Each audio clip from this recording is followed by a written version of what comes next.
ഈ തവണ ക്രിസ്മസിന് പാതിരാ കുർബാനയൊക്കെ കഴിഞ്ഞ് വന്ന ശേഷം ഫാമിലിയായി ഉച്ചയ്ക്ക് ചെറിയൊരു ഔട്ടിങ്ങിന് ഇറങ്ങിയതാട്ടോ ഞങ്ങൾ. തൊട്ടടുത്തുള്ള വിനോദസഞ്ചാര കേന്ദ്രമായ മൂന്നാറായിരുന്നു ഞങ്ങളുടെ ലക്ഷ്യം. തിരികെ വീട്ടിലേക്ക് മടങ്ങും വഴി ഞങ്ങളിൽ പ്രവേശിക്കുന്നത് മൂന്നാറിൽ രസകരമായ എന്നാൽ ചരിത്രവുമായി ബന്ധപ്പെട്ട ഒരു ചെറിയ ഗുഹയിലേക്കാണ്. മലയിൽ കള്ളൻ ഗുഹ അഥവാ മലയിൽ കള്ളൻ ഗുഹ എന്നാണ് ഇത് അറിയപ്പെടുന്നത്. ശേഖരിച്ച വിവരം അനുസരിച്ച് മലയിൽ കള്ളൻ എന്നറിയപ്പെടുന്ന ഒരു കള്ളൻ ഈ ഗുഹയ്ക്കുള്ളിൽ താമസിച്ചിരുന്നുവെന്നും ഈ വഴിയിലൂടെ കടന്നു പോകുന്ന യാത്രക്കാരെ കൊള്ളയടിച്ചിരുന്നതായും പറയപ്പെടുന്നു. ഇപ്പോൾ ക്യാപ് റോഡിലെ ഈ ഗുഹ ഇതുവഴി വരുന്ന വിനോദസഞ്ചാരികൾ ഏറ്റവും കൂടുതൽ സന്ദർശിക്കുന്ന സ്ഥലങ്ങളിൽ ഒന്നായി മാറിയിരിക്കുന്നു. ഗുഹ കണ്ടു കഴിഞ്ഞപ്പോൾ ഏതായാലും ഒരാൾക്ക് ഇതിനകത്ത് താമസിക്കാൻ മതിയായ സ്ഥലമുള്ളതായി തന്നെയാട്ടോ എനിക്ക് തോന്നിയത്.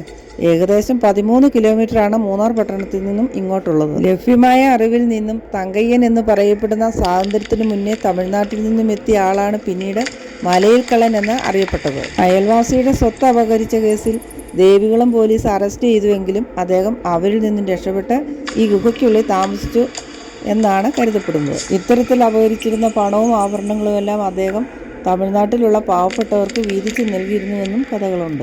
മേഘങ്ങളും മൂടൽ മഞ്ഞും നിറഞ്ഞ മനോഹരമായ കാഴ്ചകൾ പ്രദാനം ചെയ്യുന്ന ലോക്ക് ഹാർട്ട് ക്യാപ്പിന് നേരെ എതിർവശത്താണ് ഈ ഗുഹ സ്ഥിതി ചെയ്യുന്നത്. ഉൾവശത്തിന് വിസ്താരം നന്നേ കുറവുണ്ടെങ്കിലും നല്ല ഉയരമുണ്ട് ഈ ഗുഹയ്ക്ക്. തേയിലത്തോട്ടത്തിലെ മാനേജർമാരുടെ താമസ സ്ഥലത്ത് കയറി മോഷണം നടത്തുകയായിരുന്നു തങ്കയ്യൻ്റെ ഹോബി. 60കളുടെ അവസാനം തമിഴ്നാട്ടിൽ പോലീസുമായുള്ള ഏറ്റുമുട്ടലിൽ തങ്കയ്യൻ കൊല്ലപ്പെട്ടതായാണ് പഴമക്കാർ പറയുന്നത്. 8 പതിറ്റാണ്ട് കഴിഞ്ഞെങ്കിലും തങ്കയ്യൻ്റെ പേരിലുള്ള ഈ ഗുഹ ഇന്നും നിലനിൽക്കുന്നു. ഇതുവഴി കടന്നു പോകുന്ന സഞ്ചാരികളിൽ ഭൂരിപക്ഷം പേരും ഇവിടെ വന്ന് സന്ദർശിച്ചിട്ടേ മടങ്ങാറുള്ളൂ.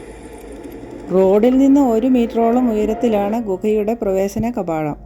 മൂന്നാറിലെ മറ്റിടങ്ങളെപ്പോലെ തന്നെ മഞ്ഞുകാലത്താണ് ഇവിടം സന്ദർശിക്കാൻ ഏറ്റവും അനുയോജ്യമായിരിക്കുന്നത്. ഗുഹയ്ക്ക് എതിർവശത്തായി ചായയും ചെറുകിടകളും വിൽക്കുന്ന ഒരു കടയുമുണ്ട്. കഥകൾ ഇങ്ങനെയൊക്കെയാണെങ്കിലും ഇതിന് പെൺബലം നൽകുന്ന ഒരു ചരിത്ര ശേഷിപ്പുകളും ഇവിടെയില്ല എന്നതാണ് യാഥാർത്ഥ്യം. ക്യാപ് റോഡിൽ മണ്ണിടിഞ്ഞു എന്ന് പലപ്പോഴായി നാം വാർത്തകളിൽ കേൾക്കാറുണ്ടല്ലോ.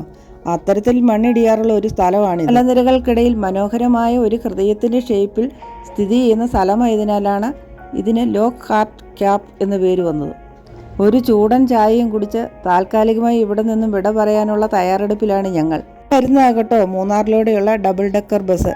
അപ്പോൾ അടുത്ത വീഡിയോയുമായി കാണുന്നതുവരെ എല്ലാവർക്കും ക്രിസ്മസിൻ്റെയും പുതുവത്സരത്തിൻ്റെയും ആശംസകൾ നേരുന്നു. ബൈ.